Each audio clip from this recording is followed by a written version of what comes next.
Super awkward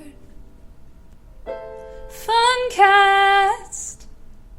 You're listening to the Super Awkward FUN-cast. Yeah. Welcome to the all-new episode of the Super Awkward FUN-cast with Elle, Latham, and her returning guests. And this is our 23rd episode. Not technically, but we just call it that just because it's easier, because there's not as much math involved. But here's Edwin Santos. Da, da, da, da. I'm back. Hi, it's Edwin here, guys. What up? What up? And then we got Steven Robles. Hey. One of our faves. Sup, guys. How you doing? He got a new haircut.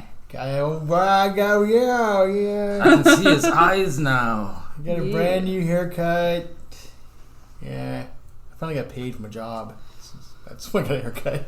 Yeah, getting paid is the best. Getting paid is fucking awesome. Yeah. It's like, it's so awesome. And then it sucks too because you spend money that you need to spend and you're like, oh, well, I didn't even get paid. Oh, that took a downturn. No, it is. It's exactly. It's like the worst because you're like, okay, because I needed to get a new chair because my chair was busted up. I needed to get a haircut. I need to wash my clothes. I need to get like new shoes, like all this stuff that I needed because yeah, people. You're just watching all your money go away. You're like, oh well. At least I paid rent. That's what it is these days. It's like you paid rent, you're doing pretty well. Yeah, no, that's where the majority of the money goes. Yeah. I think we can all relate there. And movies. But I have the A-list, so at least there's that. Speaking of movies, we saw a movie recently, Steven and I. Oh, we saw Happy Death Day. It was awesome. So you good. did not invite me. I'm sorry. Oh, God. We have a standing Happy Death Day engagement to go see those movies. They're the best. Yeah. And I'm so ready for the next one. I wouldn't have seen the first one at all if it wasn't for Elle, because why would I go see that movie? But then I really liked it. And it was so good. It's so good. It's so nice to see a movie that's like doesn't take itself too seriously, but is also not up its own ass, and kind of just gives you a little bit of a thrill, and gives you characters that you can believe in and like. Yep. Like fucking Jessica Roth just killed it as Tree.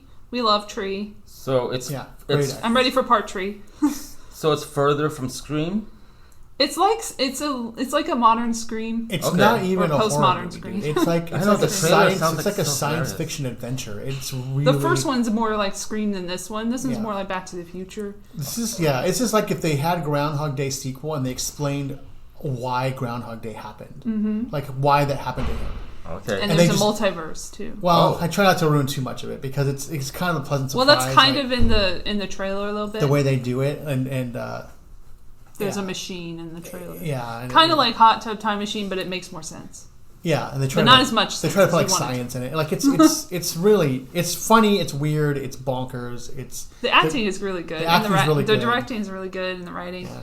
I really think that's their franchise. I think that's like their new little franchise. Yeah, it could be like the new Final Destination until they ruin it. Hopefully they won't ruin it. I think they're trying to bring that back, I think. Well, yeah, that's coming back. They're bringing everything fucking back. Is this Dimension Films, right?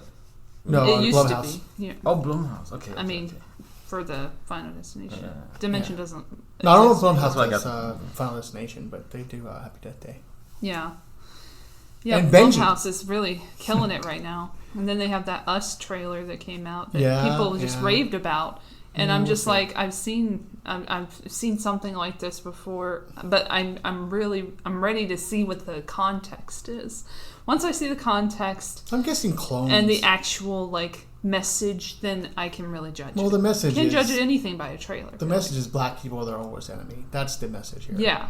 But I want to see it as it unfolds and then respond to I'm guessing it's something to do with cloning. Yeah. Just from the trailers. I don't know anything about it. I didn't realize that... Was it Blumhouse or Blumhouse? Blumhouse. I didn't realize Blumhouse is like... I was trying to find it. Like I thought it was being more in Burbank. The areas where the studios are at. Yeah. But it's right down in historic Filipino town. It's like right there on Rampart, Beverly. Like, wow, that's awesome. Yeah. That's a lot of those people can just like try to get jobs there. Yeah. Jobs are important. To get paid. See, that's a callback. Jobs are important. So, speaking of important things, something that wasn't so important and feels kind of dated now is the Oscars. Because we didn't get to do an episode until now, and now everybody's just done giving a shit. But it was really special when it happened. It was going so well. I mean, to me, it was going so well. Like it wasn't long. I didn't feel it because it felt like I didn't watch it. I just watched clips on YouTube. I don't watch it either. But I don't bother. I don't know. Whatever. Well, I'm old school, so it's like I felt it was just like the ones the favorites are getting awards and wins, and a lot of them are from people of color and stuff like that. I haven't watched it. But by the time we got to the best film, I'm just like, what happened? I haven't watched this since Harvey Weinstein is still getting a paycheck. So yeah.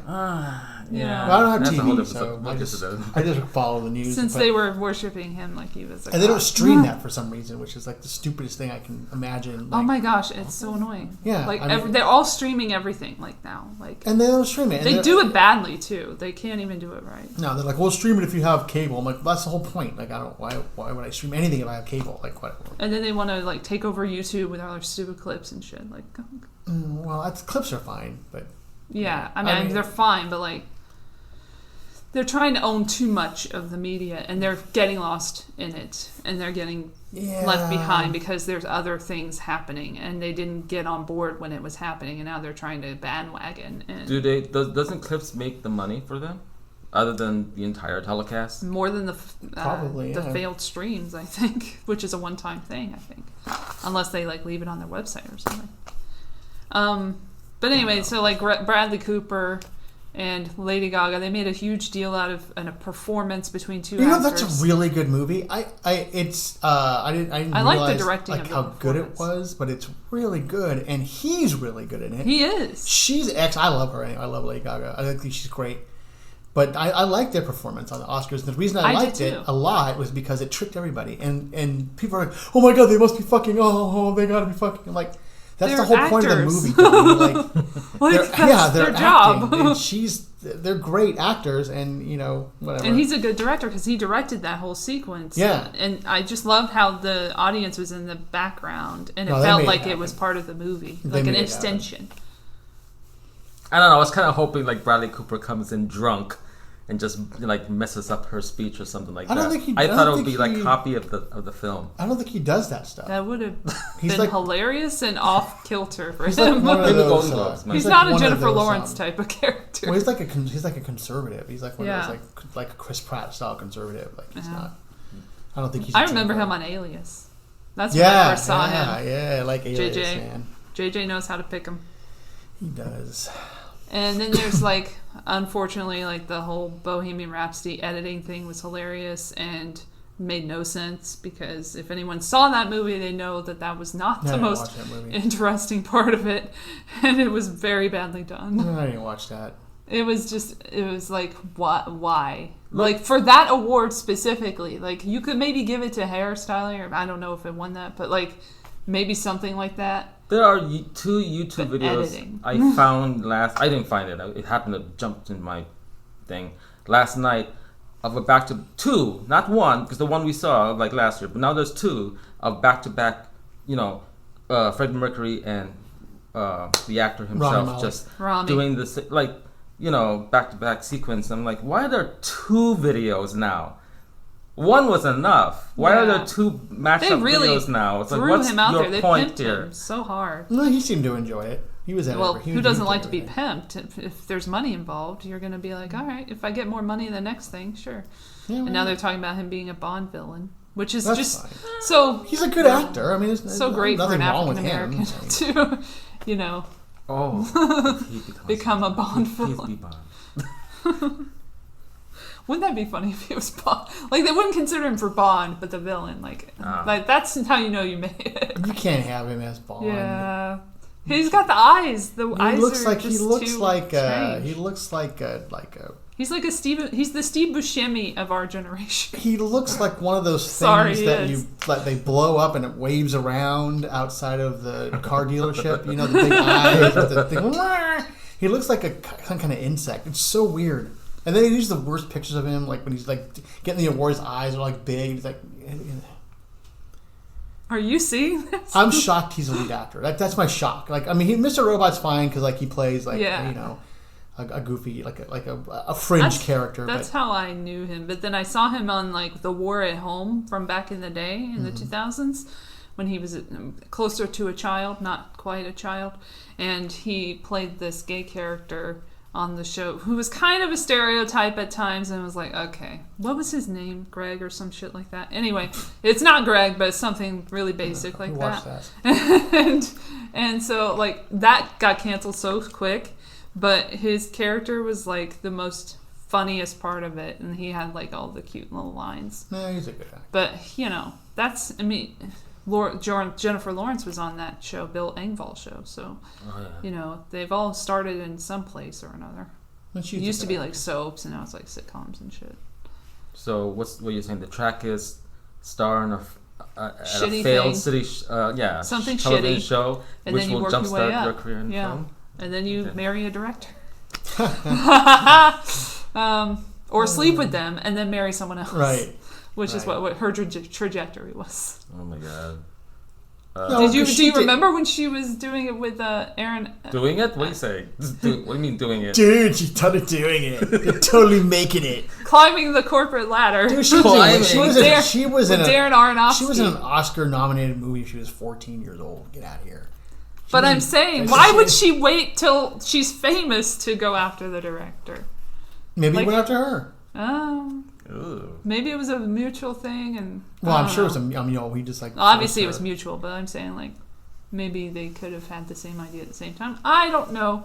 I'm not in her business. I didn't watch The Fappening either because I don't deal with drama like that. You saw her naked? Fuck yeah! Oh my god! Well, I had my own show at the time, so you have to watch that stuff because people are going to be talking about it. If something comes on in the news, okay. I'm not going to watch the R. Kelly sex tape. That's also. But here, the weirdest thing about the naked Jennifer Lawrence is that her tits are lopsided. That's the weirdness about her. Like, so it's natural. Yeah, she's natural. She got natural breasts, but good for her. One points up, one points down. Like, it's really weird. And I think that's it. I think that's it. Like, that's the only. Otherwise, she's pretty, but it's like I don't know. It wasn't anything like It was like it was a natural body, in other words, which was fine. It wasn't anything. Is that how she sounds like? No, forget it. I'm not gonna. I did. Well, there wasn't any fucking. It was just. It's just her pictures for Harvey Weinstein. Yeah, she was like naked. Oops, sorry, Nicholas Hoult. Yeah, she was like naked on a treadmill. Harvey She was Weinstein. like chilling, like doing her hair, like sending these fun videos to her boyfriend or whatever. Or the producer. Never put anything or whoever. on cloud. Well, she was drunk in almost all of them. Like, and then it was like her and her friend, like naked, like drunk, like laughing. And I was like, oh, okay. Well, that's what I'm drinking. God, you've seen more.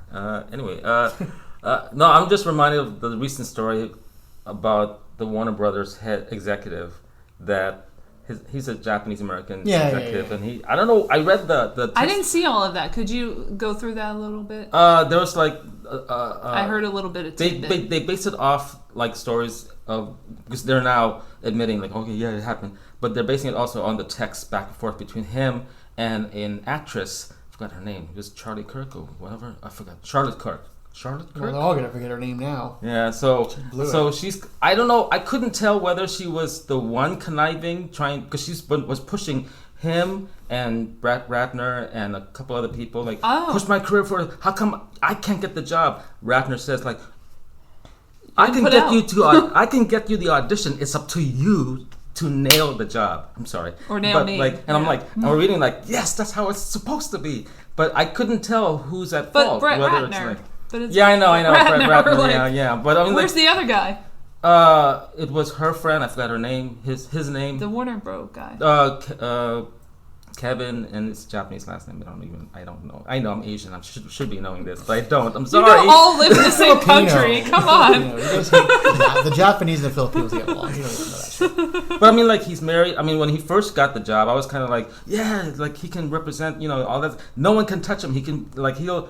I mean, I don't know one can touch him, but he can be like, he'll be the straight and narrow guy who will get things done, and that's it. But then this happened, and I think he got tempted. Or maybe he fell for it. Well, one thing about Hollywood is that it's corruptible. No matter who you are, you're easily corrupted. Let me ask you this. Just to be honest, your guard down. Who gives a shit? Who fucking cares? Like, if you want to use your pussy to get a job, use it. You want to use the guy. You want to use. But don't pretend that it's new. Like I don't. No, that's what I'm saying. People like, are pretending it's such a new thing. Like, this is how it's been. Like exactly. It's never going to change. Have you been? People in positions of power are going to use sexual whatever to get what they need to get. Women who are attractive are going to use their bodies to try to get what they want, and people want to fuck. Like, be honest about it. And we said this last time too. People want to fuck. Like that's all. It's like what is so sex shocking sells. about They that? use it in advertising all the time. Right. And so what if they want to use it to get a job? This girl squeals out. It's like she's the bad guy here. She bought into a system that she tried to use something that she had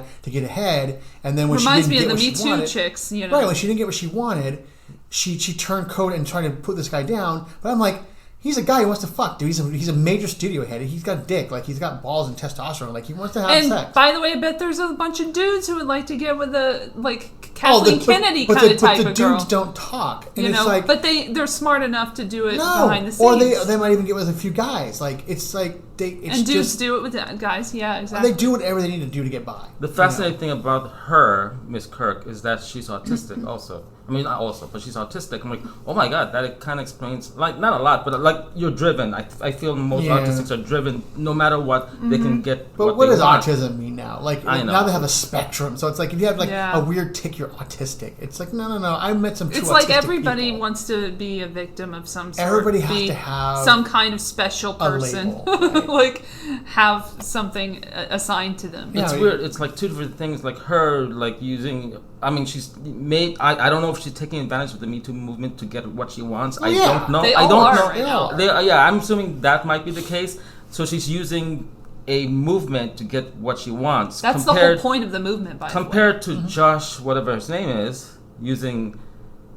I don't know if he was using indirect... I mean, well, after he got, like, supposedly beaten up and stuff like that... Jussie Smollett. He was, We're getting to him. He was victimized. He used diversity to back up, like, hey, you feel sorry for me, like, and you know, it's like two different instances. But they're doing the same thing. They're building a narrative to make themselves look like the victim when they actually it's precipitated. And I've always said it's much easier to be a victim than it is to be a victor.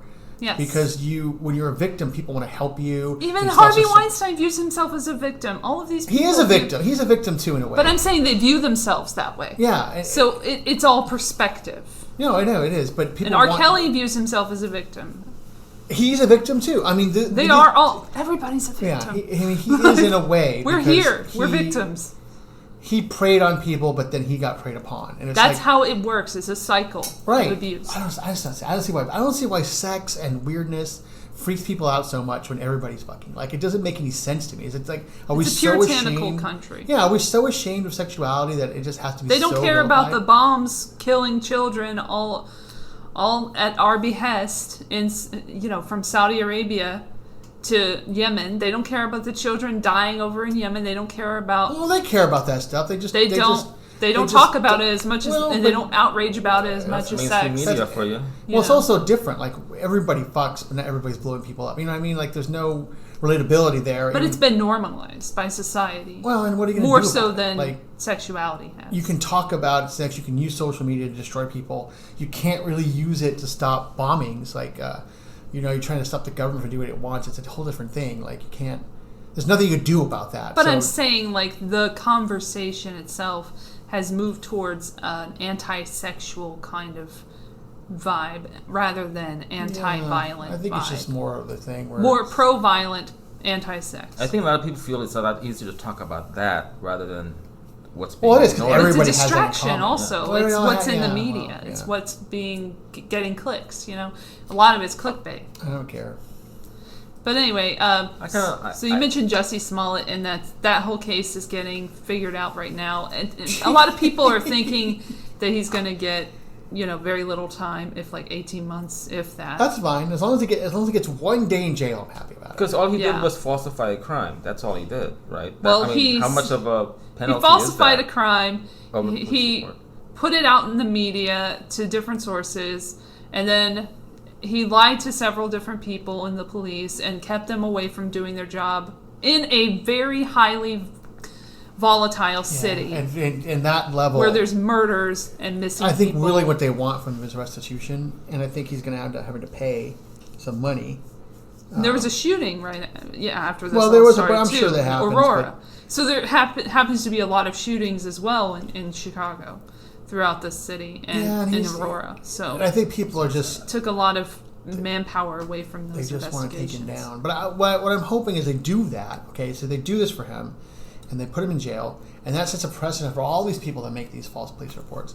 And then buy it, hook, line, and sinker, because it's politically. I'm talking like people like the people the white people that call the cops on the black people for no reason. Well, all of that. Like anytime that happens, and the cops show up and be like, okay, you know what, we're gonna charge you for this. But let's be honest, it was a politically motivated hoax as well. Well, we don't know what the motivation for it was. We know it was motivated towards getting MAGA hat people. Well, but he used that to cover what happened. But we don't know why any of that actually happened. But we do know there is a correlation between the Kamala Harris anti-lynching bill situation that she was moving. She was really trying stretching here. No, but we do know that happened at the same time. She put in a tweet, this is bad about Jussie Smollett. It's a modern day lynching. By the way, I have an anti-lynching but that's bill. a separate thing. We're talking about this guy. So but I'm saying this was this guy. She put his name in there. We don't know what his motivations are. See, everybody thinks like a gay cover-up, like he had a bad grinder date. But we don't know the facts of the situation. Then someone said, "Oh, he had," I also don't think it was very appropriate for Superintendent Eddie Johnson, I think his name was, from the police, to go in an interview on ABC, I believe, and talk about the case when it's ongoing. You can do that. As long as he just presents the facts, it's fine. Then he kind of made it seem like the check, the $3,500 check, was connected to the crime, but it's actually been kind of shown in texts that was connected to the program. We'll see. So we don't know for sure. He also said we don't know all the details. He did say that. But he also... And they also, the grand jury also indicted the guy in 16 counts. Has made implications without evidence, which I don't think is helpful. So a lot of people are kind of just trying to get attention in this case, in my opinion. There's a lot of people fighting for the spotlight. Throw the book at him. Throw the book at him. Throw the book at anyone who does this shit and wastes everybody's time. I just don't like the fact that he used diversity and whatever the movement to. That's where it was going to lead, though. My problem with that is that now anybody that can talk about diversity in the movement, even myself, will not be believed or will not be how about ridiculed and stuff like that. I don't believe anybody. It just weakens the whole movement. What? The minute that story came out, I don't believe that. I don't believe it either. I don't believe anything without evidence. I didn't know who he was, so I'm sorry. I didn't have any evidence. I had nothing to believe. Well, I don't believe anything. I look at people and when they make these claims, I don't believe it. At first, I just don't. I'm like, there's a thing called guilty before, you're innocent before proven guilty in this country. And so when you come up and you say, I allege this, I don't take it as a measure of guilt. That's what's happening nowadays. Is in 2019, allegations. No, it is. Has become the new. It is, and you can just do punishment. That and cause a problem, and then later on, people lose their jobs over allegations. It can be proven that nothing happened, and the person still loses their job and gets in trouble. If people still have their doubts, it's like the Michael Jackson thing, right? Like you can come out and say, "Oh, this guy molested me." Oh wait, no, he didn't. Oh yeah, he did. Oh wait, no, he didn't. Yeah. But then he's dead. You literally exonerated him before he died. Right, and then he's dead. He goes right, and they use the Hillary argument against this, oh, she went through all this testimony from Benghazi, and she sat there cool and calm, and all these things. I might sneeze. So she must be innocent. She must be innocent. And so Michael Jackson goes through this huge trial and all these interrogations. Yeah. And, he must be guilty. He must have been lying. It's like, okay, well, you can't have both ways. Also, there were other factors at play when it comes to the settlements. It's not just him. He has a team behind him that are possibly against him. Because you see all the time with these celebrities, they have lawyers who are like, well, they're fucking up here, so I'm going to get in and do this job for them. Well, and that's what happened with him and the estate and everything that was happening with Sony and stuff. There's so much more to it than that. And these guys owe them money for court. I mean, it's like there's all this huge thing, and it's like the guy's dead. They come up with this. He's dead. They come up with this thing. And the Simpsons thing. Are you fucking kidding me? I already saw it. Who gives a shit? Who gives a shit? I saw it. Well, they come up with this documentary. Are we going to get punished for seeing things that are inappropriate now? Triggered? Kids going to even realize? God damn it! They don't know. I had to pull my windows up driving over here because I was blasting Michael Jackson music on my radio. Do it. So, but I was afraid, like someone might pull over, like. Banning music is the same as banning literature and art, and it's not right.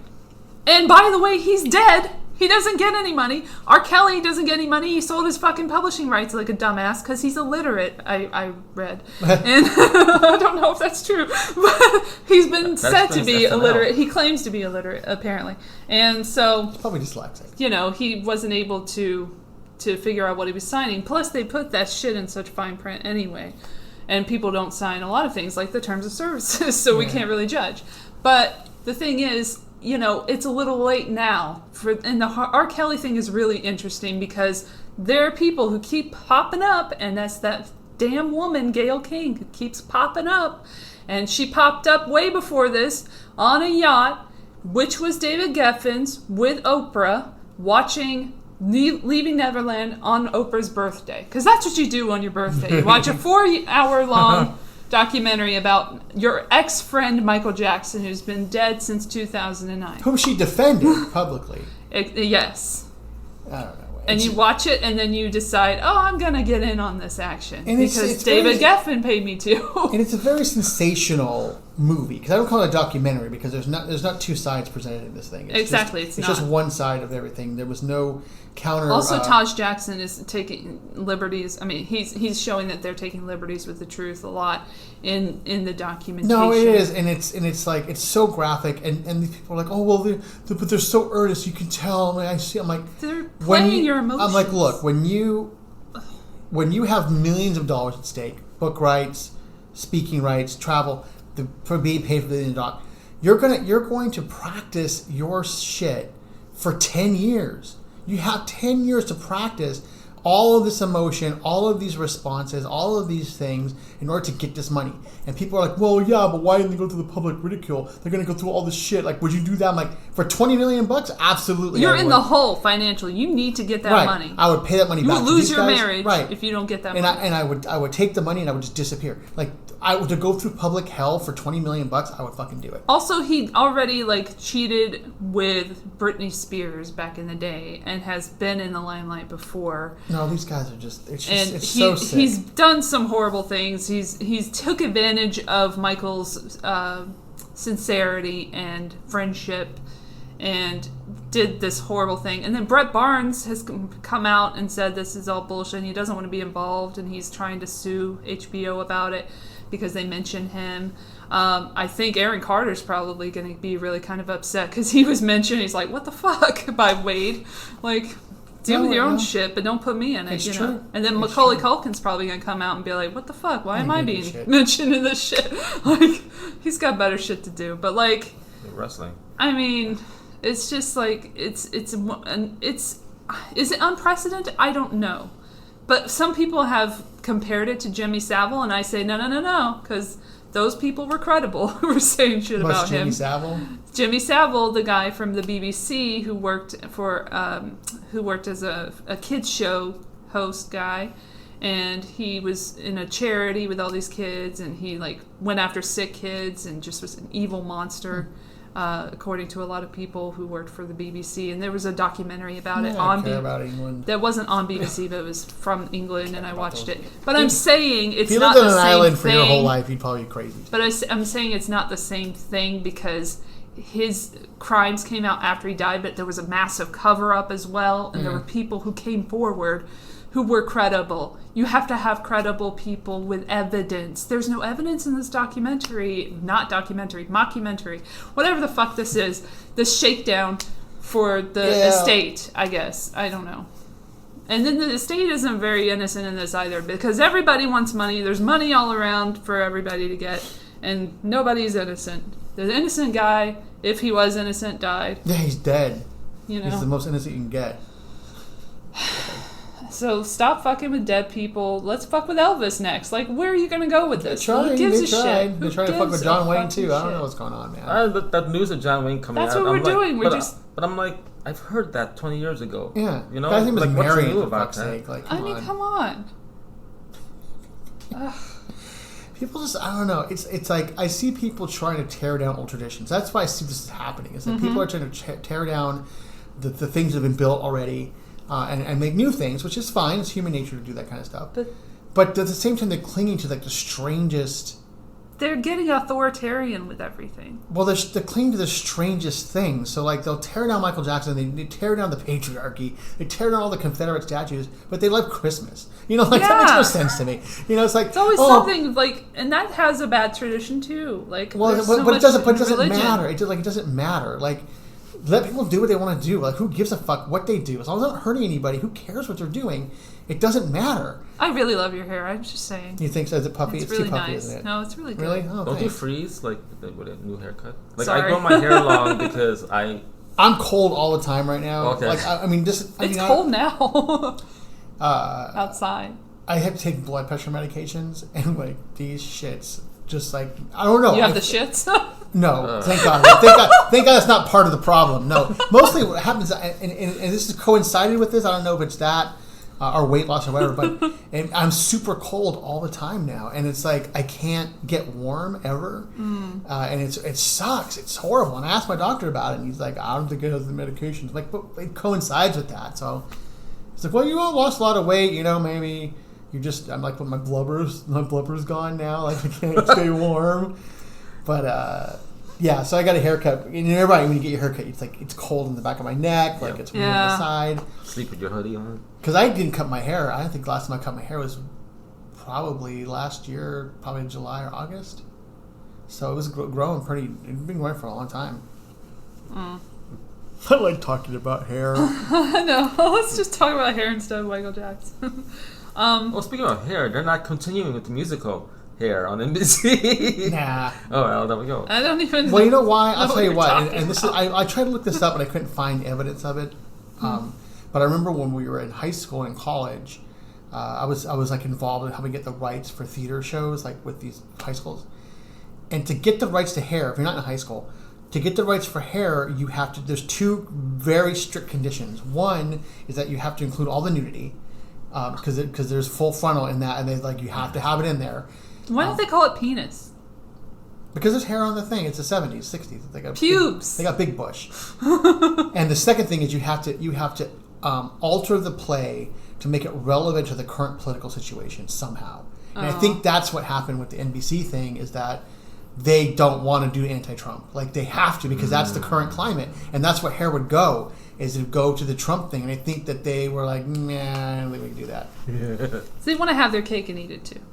Well, they want to have a thing, right? And it is a relevant musical now. I mean, there's a lot of opposition to whatever things going on, and it's actually pretty good. It's really I don't know if you guys have ever seen the play or not, but it's like super sad. Right? There's a movie, and it's like it's about Vietnam, and I figured. It's like and the kids are going to Vietnam and they're protesting, and it's really sad. It'd be cool if they made it about Venezuela, since that's the next view. No, we're not sending any troops to Venezuela. It's just we'll just bomb the fuck out of them. We're saying robots, man. Well, they do drones now. It's all robots now. Yeah, great. Yeah. More innocent people to be killed. Well, more precise killings.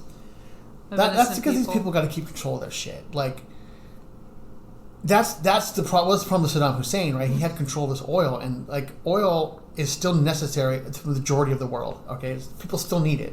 We're moving away from it. As much as AOC would like to believe that's not true. Well, hopefully we don't have to rely on it so much, especially because we're doing internal drilling here in the U.S. So like we have our own supply now, so we don't have to rely on OPEC and deal with those guys anymore. But we still want to make sure that something like Venezuela is handling this side of the world, and we want to keep that under our control. And the guy that's in charge now is a complete lunatic. So it's like. You don't want to have a lunatic in charge of that stuff. But so is our guy. Well, not really. I mean, because it's like... The guys behind the scenes. Yes and no. Yes, because they're fucking nuts. But no, war because criminals. They also have an infrastructure in place that's pretty solid. So there's no, like, political wrangling. We're not holding our oil over somebody where Venezuela can hold an entire economy hostage if they choose to do that, like Saddam Hussein was trying to do with Saudi Arabia, is trying to hold these things hostage. You can't do that with a resource like that. So someone's going to go in there and take care of it. Yeah, because Saudi Arabia has oil reserve too, but Iraq's oil reserves are just as lucrative. Okay. So like Saddam Hussein wanted to control that shit. We're like, no, man, like we put you there to take care of our shit, but not to like. You can't do that. So when guys don't play ball like they're supposed to, it's like... As well, as any business, you should do that. I mean, it's like someone's going to sit fucking around. That's the whole point. Puppets, or are they partners that went rogue? Like, it's different because puppets off a string. Yeah, puppets off a string, exactly. And you kind of put them in charge of things, and they fuck it up, and they see the greed. But that's why this doesn't work. Is like it keeps happening over and over again. It's for history. It'll keep happening. But so what's the alternative? So the alternative is to have something like a Halliburton in charge of all of these things and have his tentacles and everything, because then you have one consolidated leadership under everything. So there's not any of these little fractions going around having problems. You have one leadership, central leadership. Well, I know the solution, but you won't like it. Well, there is no solution because the resources necessary. No centralized government, but yeah. Well, I'm not talking about government. I'm talking about control of resource. Like, it's not, has nothing but that's to do with part of it, is like the government controls the resources. I don't think Halliburton's really in charge, like controlled by our government. It's a private entity, and I think they're multinational too. Well, Eric Prince has something to do with it. Right, but he's also not really under government control. So it's like he's a private security agent, right? He's a security guy. So these guys are a multinational thing. And so it's not like a government can come and go, but Halliburton's going to be there forever. Just like we look at Vice, like Dick Cheney and those guys, and like Rumsfeld and those old school white Republican, or not even Republican. That's because we live in the military-industrial complex. Like, it's the foundation. It's part of it, but again, it's like if we have no military, and Halliburton would still exist. Like, it doesn't. It's just its own thing. It's a resource control thing. It's not really under the control. It's not really focusing on one aspect of anything. It's just a thing. So it's like. But there should be regulation as well. If there is government involved, like, I don't know if there should be. I definitely don't think there should be like cronyism going on, and that's one of the main issues, is that when there's so many people, what's the alternative to that? In on it. That's why I'm saying like centralized government just doesn't work. But without, let's say we didn't have centralized government, you would still have this cronyism going on nonetheless. Like, you'd still have. But I don't know the solution. But I'm not pretending to know because that is the solution, and then it sucks to think that way because you're thinking in sort of a philosophical way. But you have to think in a hard-term, logical way. That's the solution. The solution is to have that. The problem is that people are, like you said, people are corruptible. So like they're gonna keep clawing for more and more and more and more and more, and people are still gonna want these things. That's why a lot of people want to end the Fed, and that's their main goal. But again, offer a solution. Yeah. If you want to get rid of things, you have to offer a solution. And if you can't have. Or audit the Fed. There's a start. Well, what's that going to do though? It's not going to do anything. So it's like. So we would know where. But then so then what? So again, what's the solution? There's we already know that there's like 22 trillion taken out of the Pentagon. And nothing has been done. And I think a lot of people are complacent. What should be done? Because they know that they'll lose everything that they have that is owed to the military-industrial complex and everything related to the government. No, that's true. Technology that they use every day. That's true, and that's why I think like when people talk about party politics, like both parties are complicit in that because everybody wants war, everybody wants constant conflict. They want the spoils. They want the spoils of war necessarily, but they also want the profit off of the building up of war. Even if there's no fighting at all, we still want to have this innovation that can create these technologies that makes people money. But the problem is we're assigning it to one side or the other, and it's both sides. Yeah, that's the divisive nature of and see, politics. That's why I like people like Alexandria Ocampo, or whatever her name is. She's actually pretty divisive herself. But I like that though, because that's a different way of doing things, and it's a change. It's not that much of a change. She's saying the same things other people have said. But she's doing something about it. She's not doing anything about it. Well, of course Did you see her how many Ubers she used in her campaign? Who cares? And she's saying that we shouldn't use Uber. But they're there. But how are you going to get around? You got to do it. I mean, if you need. But at least be consistent and. Well, don't say other people should do what I'm not able to do myself. But the thing is, maybe you make those Ubers electric or hydrogen powered. Like, that's the thing. It's like if you have to use it, you got to use it, right? Say oil is a necessary resource. We don't want to use it. But Uber is also terrible with their company practices as well. So Every company's terrible, but a lot of them, yeah. Yeah, try doing something without doing something terrible. But I'm saying that's what I'm saying. You can't take the bus without doing something she's terrible. a hypocrite because well, she's not a hypocrite because what do you want her to do? Walk everywhere? She isn't able to do. What do you want her to do? What do you want? What's the solution? The Green New Deal is a total piece of shit document. Well, yeah, but it's a formative thing. It's embarrassing, actually. It's a formative thing, so it's a step I forward. read it and I'm like, are you serious? Because there's stuff about like racism and like income inequality and everything. It's like, okay, all right, but that shouldn't really be in this document. And it won't be in the final deal. It's just a formative thing, right? It just feels like it's a hodgepodge of all these talking points that the what do they call themselves? Democratic socialist people want to put together to make government have a little more of a role in your life, but it'll be a happy role. And they'll be doing good things for you. It's a start because right now the government does not have a happy role in our life. But this is leaning towards a 1984 future. Where no, it isn't. Stop it. It's leaning towards you watch too much YouTube. Stop. No, it's leaning towards it. How is it leading to a 1984 future? Yeah. Because they want to attack free speech right now on both sides, a lot of people. The extremists on both sides want to keep the other people from talking.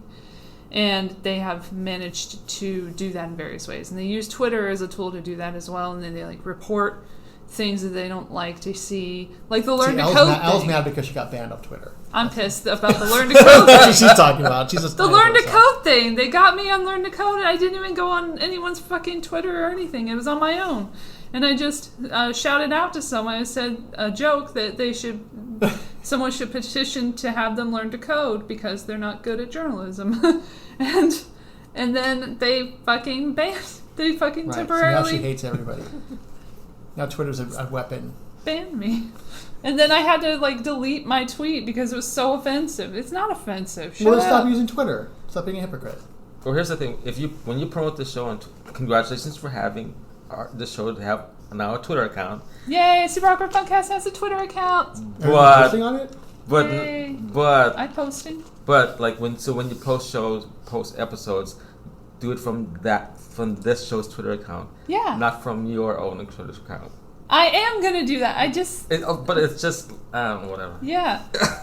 Synergy, social media though. But I retweet it from my account. That's fine. Okay. Yeah. That's fine. I always retweet it. Because I retweet it whenever I see my stuff mentioned. Because I only have 2 followers right now on the account. I love that it gave me the name Super Awkward FU1. That's what I wanted. Thank you.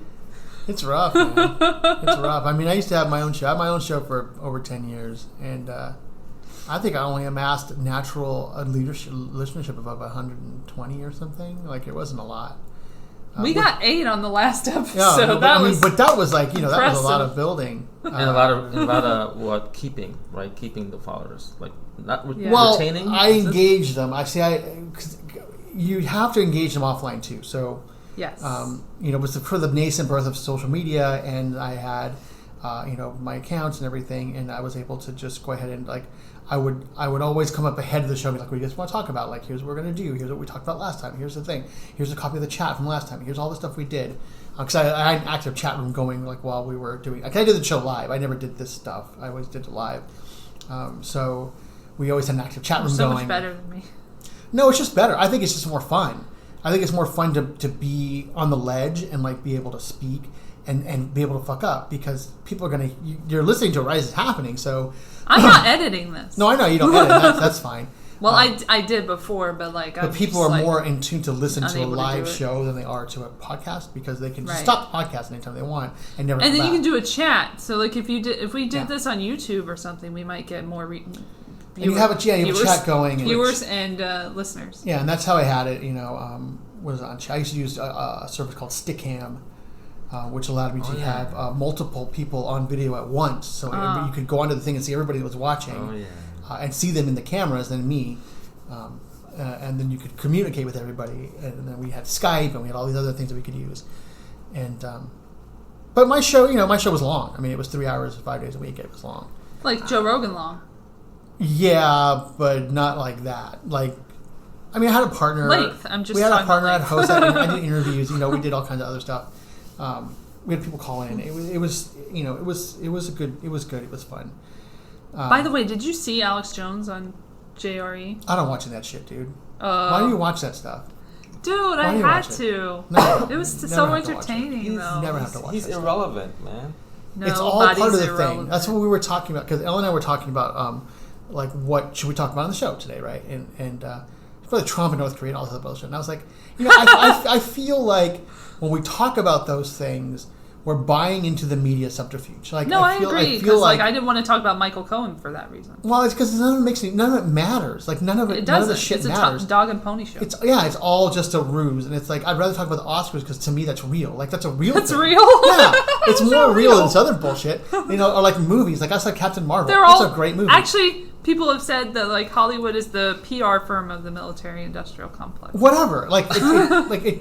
See, but even the military-industrial complex, I actually don't give a fuck about those things because it's like I don't care because it's not real to me. Like it's just people making money. Well, if you were in the country where it was happening, I'm not. I'm here, so whatever, right? So I'm here. Well, that's not.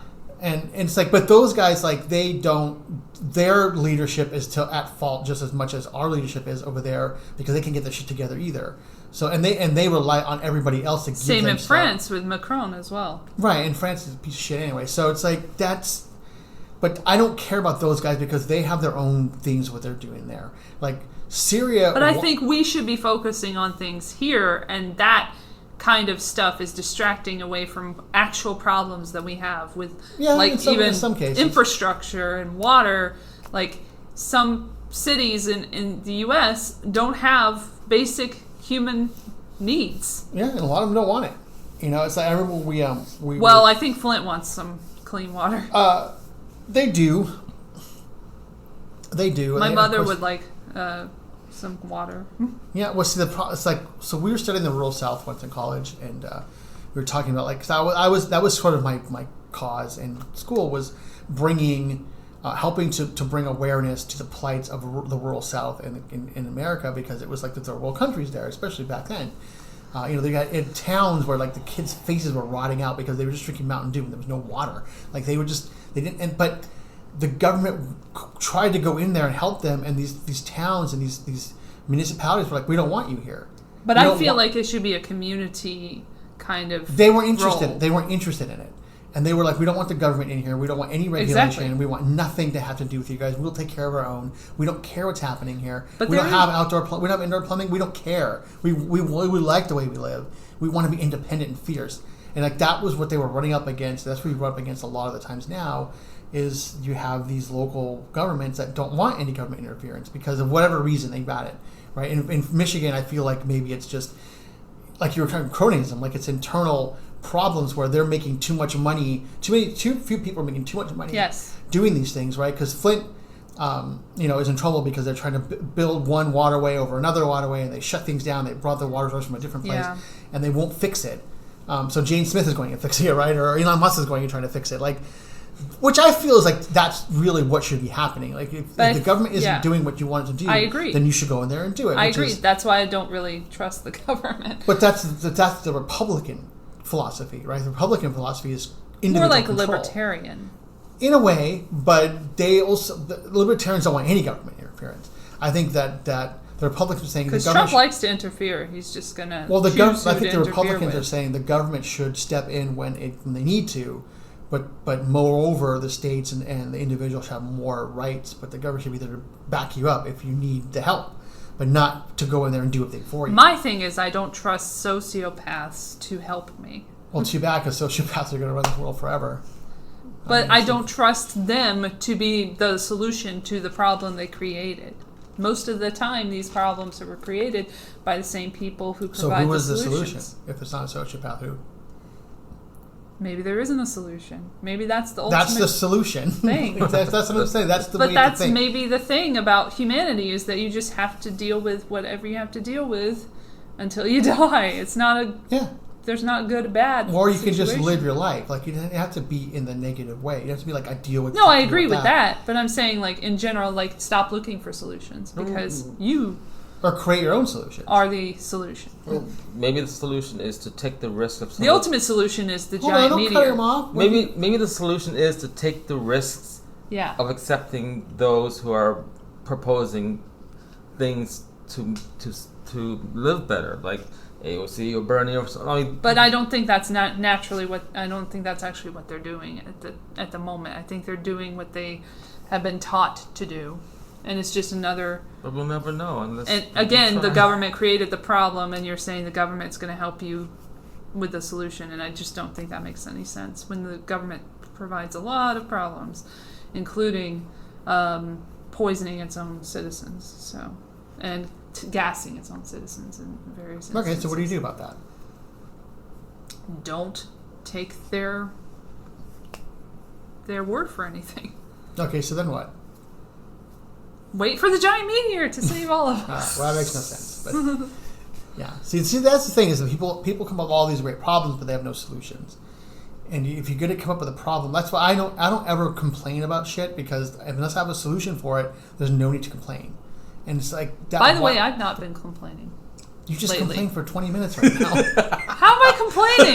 You're just I'm explaining, not complaining. I'm explaining. I'm not butthurt about anything. I'm fine. I mean, yeah, I agree with you with solutions. Like what happened to me last night at Trader Joe's. Uh-oh. I went there because I was looking for low sodium, low calorie salad dressing. Because for like 3 days I was trying to, like, I have high blood pressure too. Okay. So I'm trying to lower my sodium intake, and I found one. There you go. 80 milligrams low sodium, and the calories was like 5 grams. I don't know how to read this thing, but I'm like, as long as the numbers are under whatever it is, like, solution. I can enjoy my salad now. I don't know how that damn thing tastes like. I have to find that out today. But it's low sodium and low everything, and that helps with my blood pressure. Yeah, visuals. Yeah, you gotta have it. And I go to the same thing too. The low I think the health thing is a good one. Like, you get in charge of your own destiny, of your own future, of your own health. And make sure that you're doing everything within your power to make sure your life is better. But don't make other people do the same thing that you're doing, when that might not be good for them. What's good for you is not always good for the other person. Right. So that's kind of how I feel about the whole AOC thing. Is like, but handle your own business. That's a first. whole different thing, because if you're going to have a country and society and rules, and there's going to be some things that don't fit everybody, and that's just how it works. And like we were talking about, she seems to be so unaware of why her deal is ridiculous. Like, why people think. But that's how you start, because she looks at it as a right wing thing, and that's not what it is. No, but that's how you start, and she's new, so like that's how you start. You start by making these huge statements, and then you refine everything, and that's why she's there. She's there to learn. She's learning, and that's the thing. Is like you have a lot of these people in there. Like here's an example I was talking about earlier about tearing down traditions. People want to get all these old white men out of Congress, but then when they have someone like her come along who's new, they tear that down too. And it's like, what do you want? Well, the media is doing a lot of that as well. But no, the media is boosting her up, and it's like, why? Well, the right wing media, the fake media. Well, but who listens to that? So like, I mean, I guess they do, but. Fake media on both sides, but like. But if you look at like I was really impressed with her coming up and saying, because at first I had a question. She came up and questioned these pharmaceutical guys, right? She had these experts come up and she's like, "Look, isn't this how the pharmaceutical company works? Isn't this how these guys get in the office and like take all this money from big pharma and then they it's right." She's sort of explaining what we already know. That's what she's always done to me. But that's what But who else has done that? No one else. Bernie. Well, Santos. okay, good. So, but what you do when you do that in open Congress like that is that you put it on a record, and that's what's important. Is that it's being put on the record where it's not been put on the record before. It's like someone like Elizabeth Warren, where I like her about her when she talks to credit card companies, because she puts them on the spot and says, "Isn't this what you do?" Okay, well, we can all surmise everything we want, but until you say it right here in record, it's not true. But then she got these credit card company guys to say, "Yeah, this is what we do. We exploit all these people. Yeah, what do you want to do about it?" But it's there now. It's there. It's being said, and that's the important thing, is that these things are said on the record, because that's how our country works. So when you have AOC. I hate but using that. I think, I just want to tell you that this shit has been said so many times before even 1950. Yeah, but not in. You know what I'm saying? Like but this not is in this way. a cycle. Yes, but it has to. Bullshit. It has to keep being. It has to be keep being said. Otherwise, there's not going to be any solution. So when you have somebody that comes in and says, "Okay, now we have you on record as saying this is how this works. What do we do to fix it?" And I feel like they're just chasing their tails over and over again. It's just the same show over and over again, and it's a rerun.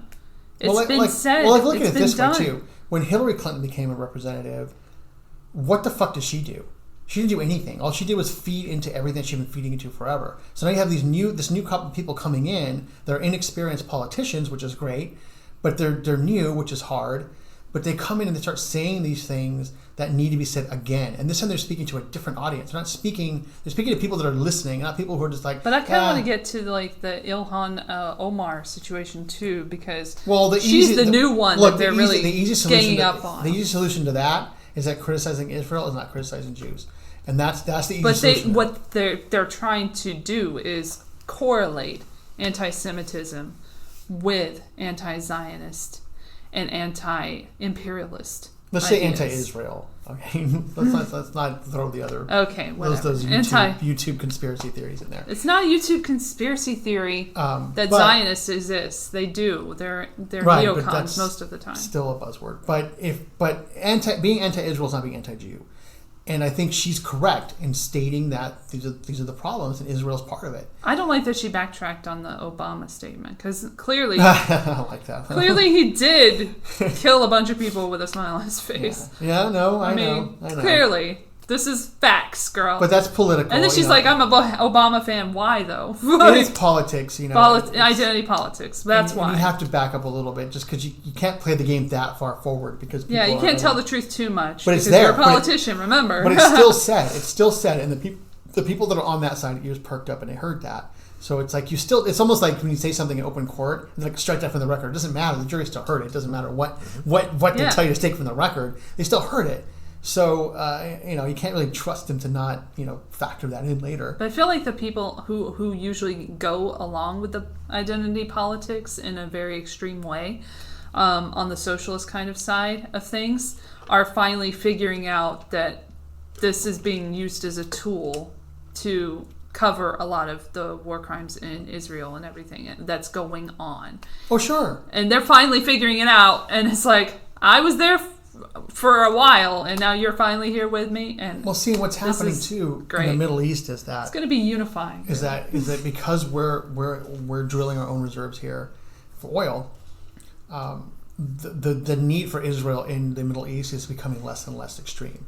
So we needed them there to keep an eye on Saudi Arabia because we needed the oil that they had, and we need to keep their deal and keep them strong. We don't need Bibi anymore. I think they're going to throw Bibi to the wolves. Dude, he's done.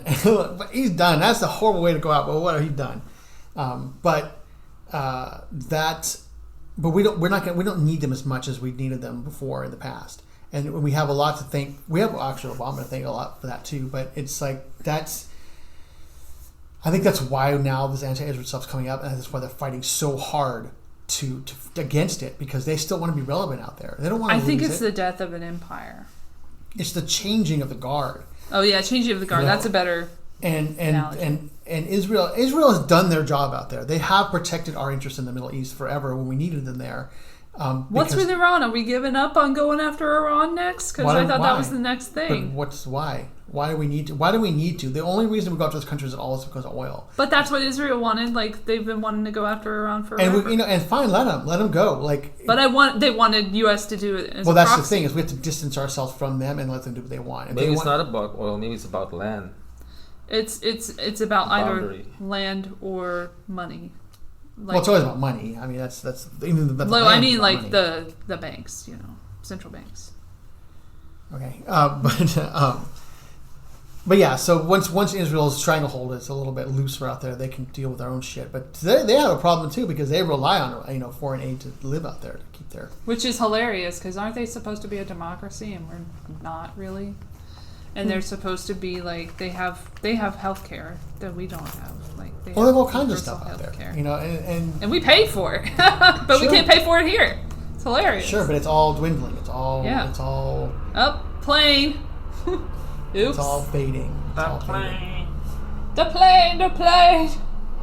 Then once we move away from fossil fuels entirely, then which we will, because that's the next frontier that they're going to do. And we should, and it's because they're going to do the transhumanist thing where they're going to put everything as an AI kind of thing. Like, they're going to put people into robots, basically. They've already, telegraphed You're that going to put people ways. into robots? Like Daleks or something like that? Well, they're going to put consciousness into robots. That's the whole thing of the, data. Like, they're getting all our data and the DNA and everything. So they want to put that into the consciousness of an AI tech kind of cyborg thing. So we're going to have cyborgs at some point. We're just going to have to deal with it. We already have cyborgs. I mean, we already are one, according to some people, because we can't go anywhere without our phones. Our smartphones. Well, but you got to think, a lot of people. The internet itself is already an AI. We already have. It's the next logical step in the. We already have a hive mind going, and it's the already happening. We're already able to connect instantly to people and get an answer. I mean, your television monitor, which is off right now, is actually watching us. It's not, because it's not one of those kind of TVs. Oh, you bought it when it's older technology than that. became. Okay. Yeah. All right. Then you can. Okay. Let's watch it. Probably here is listening to us in the computer. That's fine. But it's not watching me because I got a Band-Aid on it. Fuck off. And I never even it has an turned infrared it on. camera. It can see right through that Band-Aid. It doesn't need it. It doesn't need the Band-Aid to cover it up. It can see right through it. I never use the camera. I don't even think it exists. It doesn't have to be on to record. I never turned it on to begin with. Okay, duct tape next time. Just take it out. Just break it. It's fine. Just stab it with a nail, like an iron stake, right through it. Oh, that reminds me of data. So I did read a story, and he doesn't want to talk about it, I know. But I'll go through it real quick. It's just boring. It's an airport thing where... Have you heard of Clear? No. No one's heard of this shit.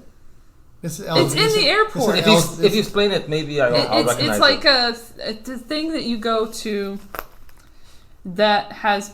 It uses biometric data from you, like your eye, that sort of thing. Like, it does a scan and it can identify you, and it's a way of kind of getting our data on the covert. I mean, it's not really that covert, but what about a mama?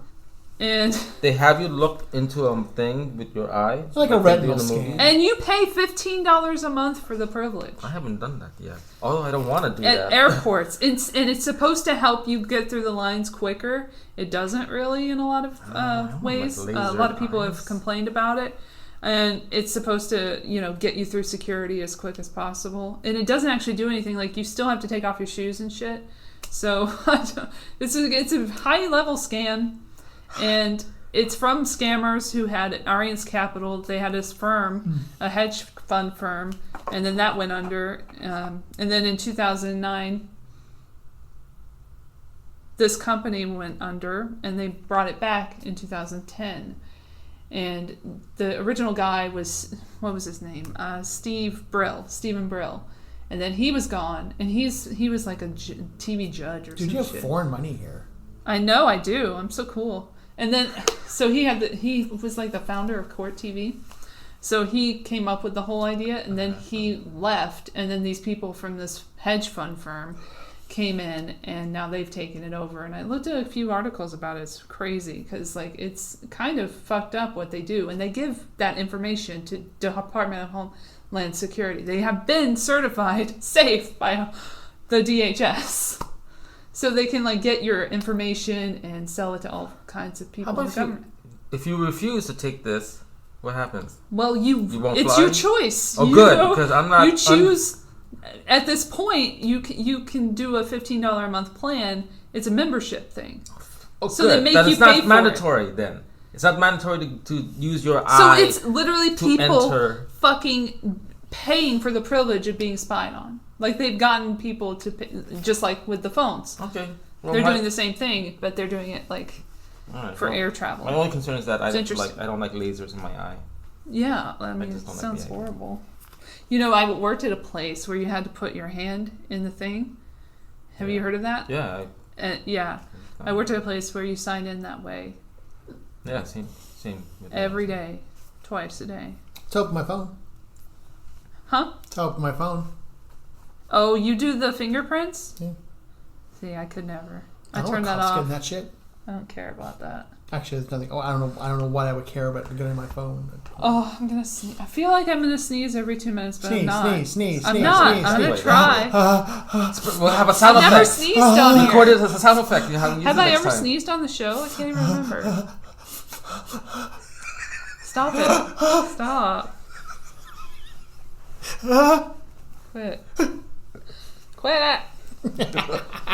What's going on with Kanye West? I haven't heard from him in a while. What's his feeling on Venezuela? Oh, boy. He probably loves it. He probably I love Venezuela.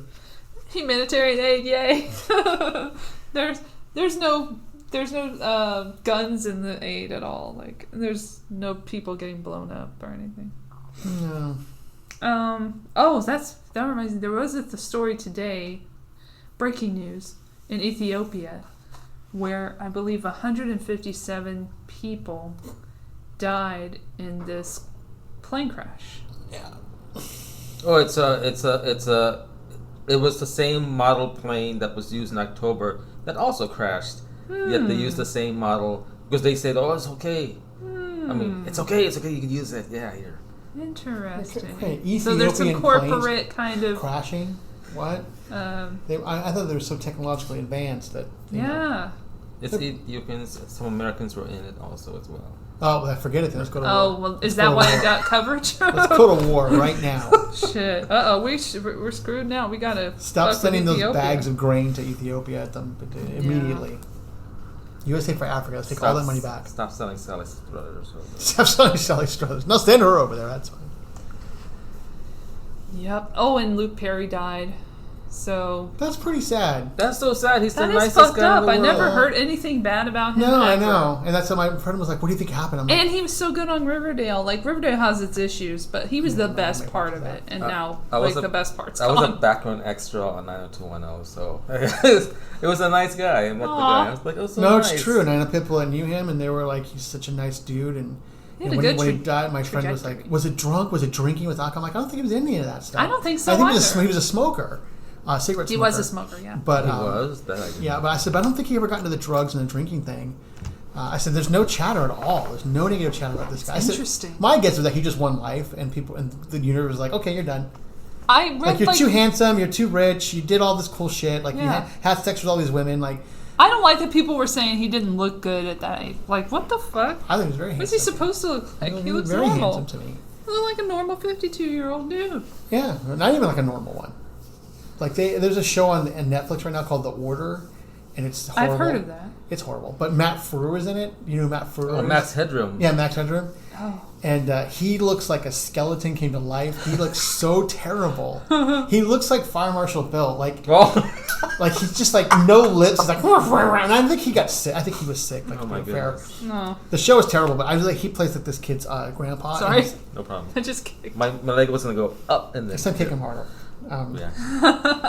And he just looks terrible. But that's what I'm saying. You got people that look horrible, Also, the internet cared about him for 2 days, and then it was like, on to the next thing. I noticed that there's something that is really big for a day or two, and then it's on to the next thing. Yeah.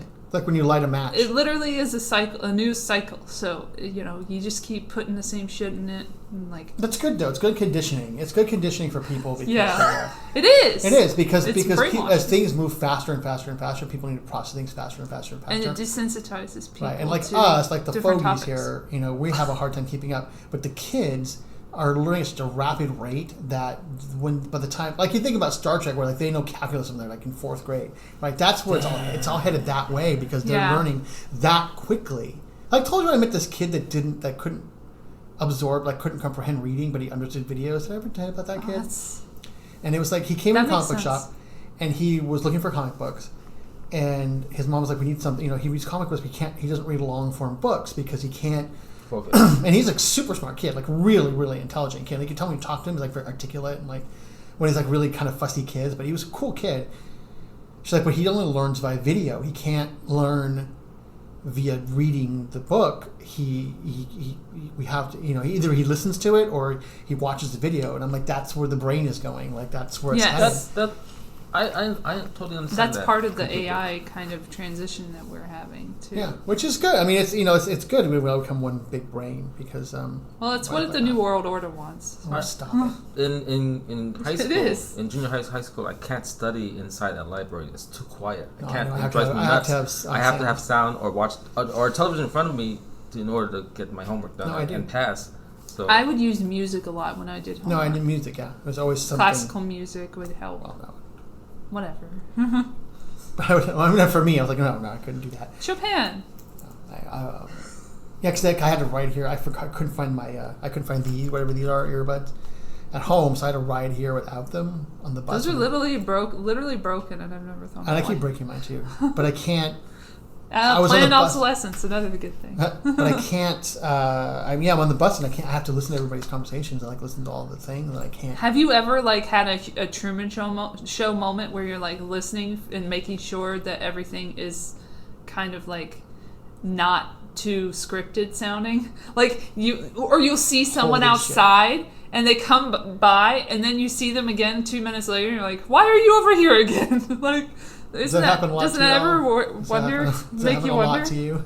Does it make you wonder, when somebody's walking a dog or something? Okay. That never happens. I mean, that has happened to me, but I would never think of it. But I don't think of it as everything's fake. I'm just I never listen to see anybody's talking about me or my life is scripted.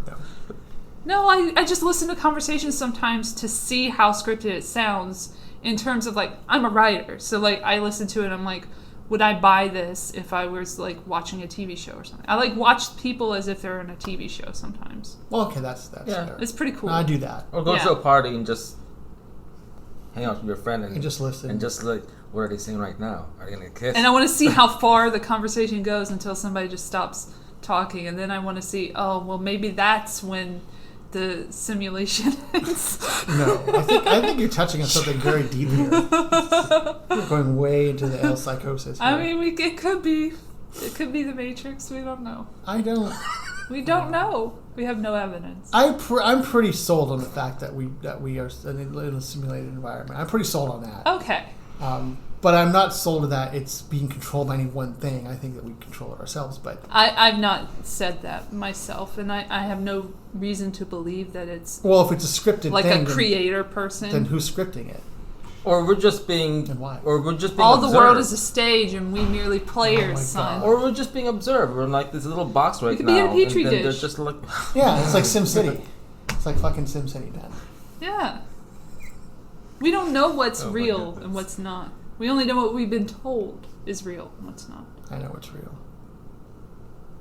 Do you ever think about how you're like a skeleton underneath everything and you got muscles and shit, and you just think of how you look inside and how you look like everything else? We all look the same. Everybody else is the same. They're just a bag of bones. Do you think that if you found Elle's skull on the ground that you would know it's her skull? I think I could figure it out. I think if someone said, "Do you they showed me a body and I saw this skull," I'd be like, "That's Elle Latham." I know her. I see her, Horatio. I see her face. I know the skull. Yeah. What was that going to say? I always wonder that. I watched a little bit of that show, Sex Education, on Netflix. It was boring most of the time. I skipped a lot. I find so many things now just so stupid. I found it so overdone. All the characters... I mean, I was sort of interested in the first character, Otis, the guy, played by Asa Butterfield. And he was just I was like, oh, maybe he's asexual or something. Maybe they're going to do something different, and they're not going to have him be somebody who wants to get with a girl or whatever. And then they just changed it. 2 episodes later, he's pining after a girl, and I'm like, oh, it's the same show I've seen a million times. Oh, he's a sex therapist, but he can't get the girl. Because there's no original story out there. Exactly. They just... the same. They just keep cycling everything. Yeah. Everything is a cycle. Well, but there's always ways to tell a story. Yeah, and then the gay character is so over the top obvious, and the dad is really understanding. He's really worried about him getting bashed and everything. It's like, am I watching Glee? What am I watching? So that's why I enjoyed the new Roseanne show when she was on it, because it was different. It was something different. I didn't even get to see any of it. I saw like one piece of it, the first episode, because ABC is a piece of shit and they want to make you pay for their content. Couchtuner.tv. You'll find Not cool. But it was just a very interesting. It was a very interesting thing. It was a very. I liked the tone of it. I thought it was like something different.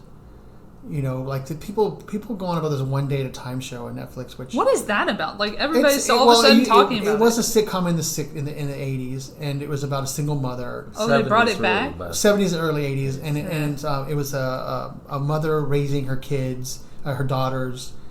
In this apartment, like a middle class apartment building, and you know it was pretty good. It was pretty relevant. It was a 70s 80s show with Bonnie Franklin and Valerie Bertinelli and all those. And yeah, it's a single. I've heard of the original. Yeah. So this new one is a Latino family, Mexican family, and I think Puerto Rican. So people are a lot of people, the movement, I guess, they want to keep the show. They don't want Netflix, right? Yeah. They don't want to get rid of it because. It represents it's a very good show, really. It's okay. It's like a typical sitcom. Selfie was a good show, and they got rid of that one. Selfie was a good show. I miss Selfie so much. Selfie, come back. Karen, it still looks good. John still looks good. Yeah, Karen, but she's making billions of dollars. I know she's above it, but like still, I wish she would. I wish they would. The whole cast was so good. I really strived to try. I literally called Hulu and Netflix. I was like, please pick up this show. Please, ABC is letting it go. We can't have it. That was and there was an actor I was really into actor it. On there. That was my very first headshot session ever. Aww. And he booked that show because of that. I was really excited. It was such a good show. Yeah. It never ended, really. Even my mom liked that show. She hates everything. And it was based on something that was actually done before, but it was kind of a new take on it with all the social media crap that we have today, and was saying something about pop culture and how people have changed. And it would have been really nice to see it continue, because they had so much chemistry too. Yeah, it's a John very good and show. Karen. Damn it. Every time I think about it, I just want to cry.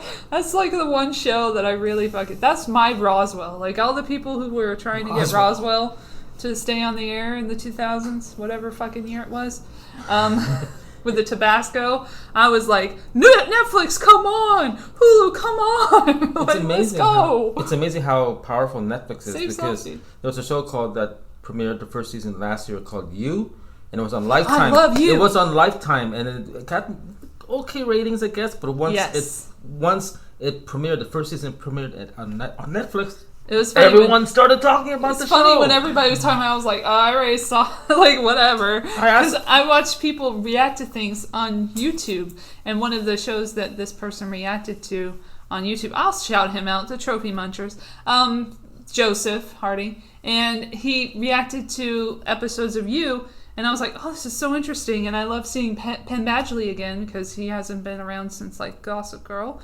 and Easy A, and all that shit, and so, like, I just watched it, and he was like such a good character, because it's like the perfect specimen for a stalker guy who's like in all those romantic comedies and shit, who you're supposed to be on board with the entire time, but he's also really creepy and doing bad things to the main character, the woman that he's after. But then that's sort of the conceit, is that like, do you really want to trust him and be on his side? He's kind of a sociopath, but go ahead. And then they kind of like proved that in real life when people were like, oh, I want to fuck him and everything. It's like, he's like, no, you don't. He's gonna kill you. Like, what the fuck? Look at the Ted Bundy craze that just happened. And now that, because people love to have that danger along with the sex. I love the bad boys, man. Yeah. Bad girls. They want to change him. Yes, and there's that whole thing that we've seen. They just want to be murdered throughout history, like in literature and in movies and stuff, where you can change people, and they'll change for you because you're so special, and you've opened up a piece of their heart to love. And like, I'll change for somebody if they're rich enough. They want to give me some money. I'll it's true. Anyone can change. I'll be a sugar baby right now. I will be a kept man. I don't give a shit. But old habits die hard, because when I was married, she was trying to change me. I was fighting, like, no, you can't go with your friends. Like, what? I hate your friends. Like, why am I? If I known this, it was tough. It was tough. See, like when I'm dating somebody, I prefer to be with them. I would rather be with them than with my friends because it's like it had to be somebody like that. Like if somebody trying to control me, it's a different thing. But I've never really dated a controlling girl before. Most of them are pretty easy. I mean, like just like cool. I mean, there was one girl. There was one girl that didn't like my friends, but I didn't care. I like being with her, so I didn't care like about that. I was like, that's fine. We can spend all the time together. That's fine with me. Then you have the girl that like wants to be friends with all your friends, and then you're like, oh, I don't like that. That's weird, right? But then that can be too close for comfort. Let's go hang out with your friends. I like them. Like, or they make friends with like your female friends, and that's the worst. Ooh. Yeah, that's the worst. Because I'm a little bit like in a relationship. I'm a little bit like. I'm like, don't go to them. Like, if you have an issue, come talk to me. Like, they don't have the answer. Like, when you go, why is he doing these things? Why don't you ask me? I'm sitting right here. Like, I'm not gonna lie to you. Like, you piss me off, I'll tell you why you're pissing me off. Or if I'm happy, I'll tell you why I'm happy. If I'm angry, I'll tell you why. Don't go to your girlfriends and be like, why is he so mad at me? She doesn't know. I'm not. But are you friends with your exes? Ooh. I'm not. I'm like they're out of my life completely. So, are you friends with your exes? I've always wondered about that with relationships, how that works. How you can be so in love with someone one moment and then like a couple of weeks later, you never see them again. Well, it depends on how you start because most of my relationships started out as friends. So, I'm friendly with them, whereas I'm not friends with them. Because a lot of them don't live here anymore. They all move away or dead to me. But they... but no, I mean, there's still like there are two girls that I know that I still... they have the same birth date. And so every year on their birthday, I send them a note. I'm like, hey, what's up? And we talk a little bit like for like a couple of days after, and then I don't talk to them anymore. And then the next year I send them a thing again. But I know that if they were in trouble or something was going down, like I would never hesitate to go like help them.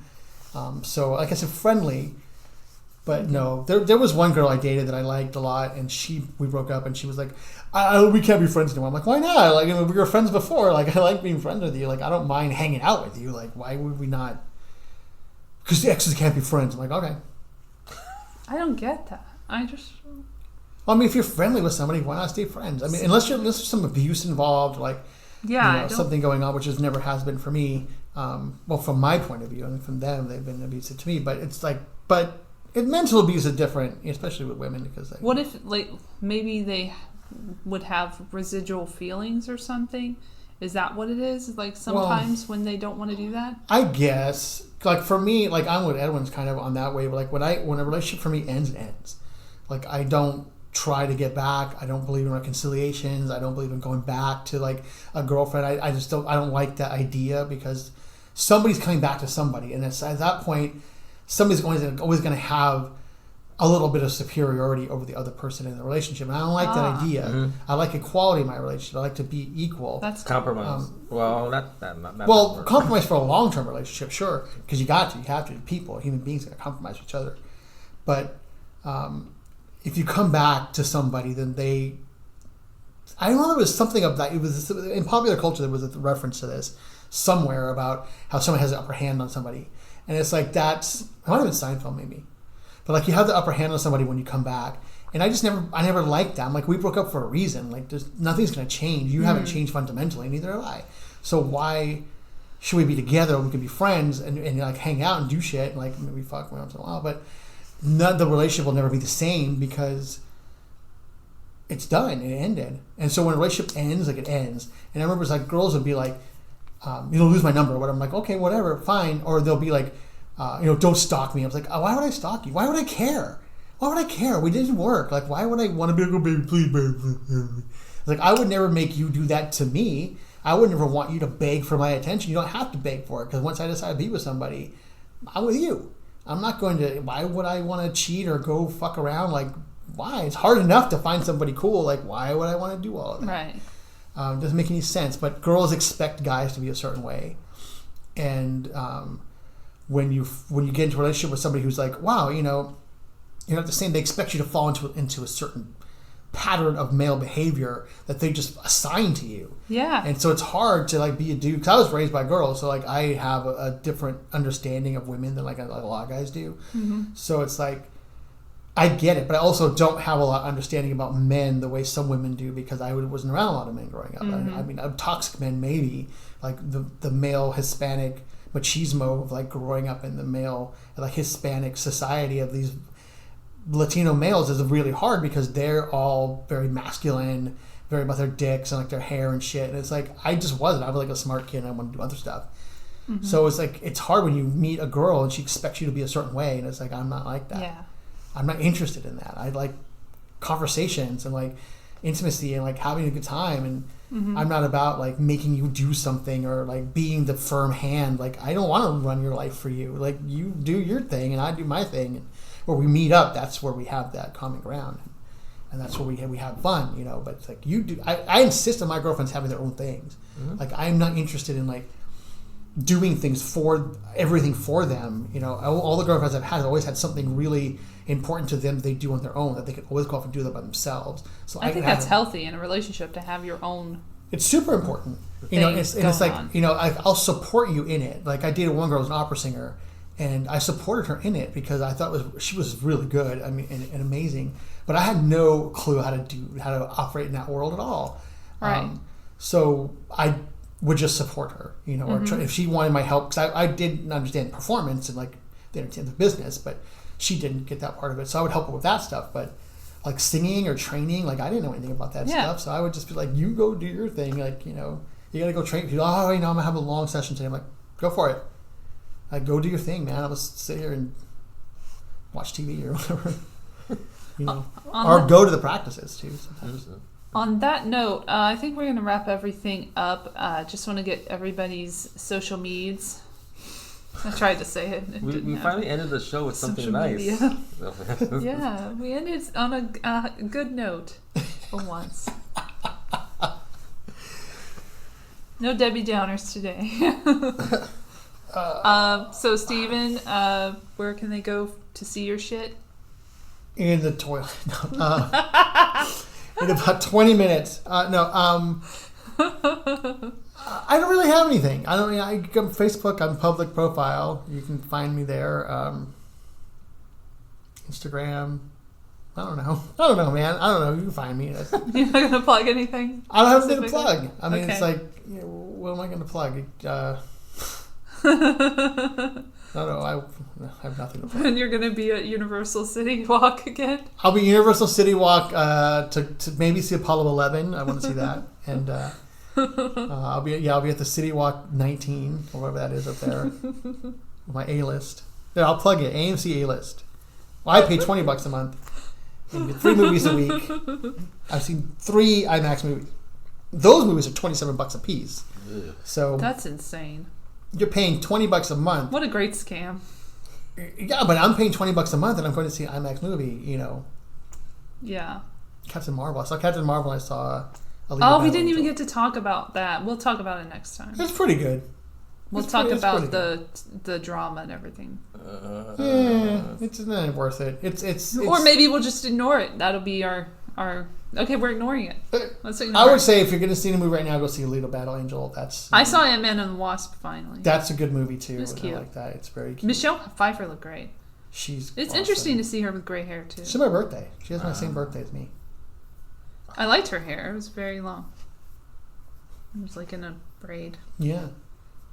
Captain Marvel, totally worth it. Worth to go see. Not an IMAX, but it's totally worth it. Wasn't it difficult to view Brie Larson as a superhero? Because I'm so used to her as an indie actress. No, I don't really know her. The only thing I really know her from is Scott Pilgrim. I know Short Term 12 and Room. Yeah, see, I've never watched those movies, but like she. And that. No, she's good. I mean, she's really good. There's a really great interview of her with Ellen DeGeneres where I feel like Ellen was flirting with her hardcore. That I watched on YouTube where they scared her, like this thing jump out and scare, because Ellen scares people on the show all the time. I fucking love that shit. And the way that Ellen's looking at her, like the way she's talking to her, is like, you're like, damn, they did it, dude. I know it. right? She said Was earlier, it a right? Bradley Cooper, Lady Gaga thing? No, because Brie Larson's talking about how she had to work out to be Captain Marvel, and she has to push this Jeep, and like he's showing like this picture of herself like pushing this thing, and Elle's just looking at her like, oh my god, I love you, like just and Brie's just sitting there like tough as shit, just looking at her like, yeah, baby, Peg City. Back to plugs. From pegs to plugs. Okay, so Amazon's loss. Fuck you. You took away my films. That's a whole nother subject we didn't talk about. But we fucking hate Amazon. So you can find Mad Cowgirl, Blue Dream, and Samurai Cop 2 on Tubi. So if you have the Tubi app, you can watch it on your phone for free and stuff like that. TUBI, I believe. Oh, okay. It's a new thing. Mad Cowgirl, especially because there are 4 of the actors from Mad Cowgirl. Sarah Lassay, James Duvall. Sounds like a porno. Sarah Lassay, James Duvall, Devin Odessa, and Jason Simmons. They all 4 of them were on a film called Nowhere from Greg Araki, which, by the way, Greg Araki has a new show right now on Showtime called Now Apocalypse. I don't know why I'm promoting that one, but I just would like to correlate the two, so I can watch Mad Cowgirl anyway. Edwin has real plugs. Yeah, he's an industry. No, insider. you're a real. He has a real like creds. I worked my ass off to get to this point. You can find me on Twitter on at Edwin_A_Santos, and I think that's the only one I want to promote at this point. And what's Mad Cowgirl? I finally got forget it. What's Mad Cowgirl? We need to know. Is there a mad cow in it? Yeah, it's a a woman who's I mean somehow devouring a lot of meat. I don't know, some kind of in place of her love for a doctor, a psychiatrist that she's fallen in love with. It's out there. It was out there. But we want out there. We want 10 years ago, so it's kind of like a progressive psychological film. Oh, cool. People are still doing reviews now. Anyway, that's great. And then also you can check out the podcast at Super Awkward Funcast. Fuck you. Super awkward F. Which is the actual handle. And then we also, and you can also check me out at Elle Latham. I'm the only Elle Latham with at Elle Latham, so you can't miss me. L, the letter L? Or at ELLELATHAM. Like the magazine. At Elle Latham. Yes, like the magazine. Like Elle. Oh, no, like Elle. Well, yeah, the Elle from the Pink movie where she's pink. What was that? Legally Blonde. Yeah, that's it. And also Elle's also very pink. I'm not on Facebook, thank goodness. Should be. And I'm on YouTube, aka Elle Latham, so aka lowercase, and then ELLELATHAM, and that would be uppercased. Ooh. Are you getting mad because YouTube is removing all the conspiracy videos now? I'm not mad about it, but it's annoying when I'm searching for something specifically Illuminati related, and I have to put in this month to find something relevant. You hate that. You can rip those, you know. And then it says Illuminati from Wikipedia. I'm like, gee, thanks. That's what I was looking for. If I wanted to find an Illuminati article, I would look it up on Wikipedia, dumbass. Anyway, yeah. So that'll wrap everything up. Let's let the plane play us out.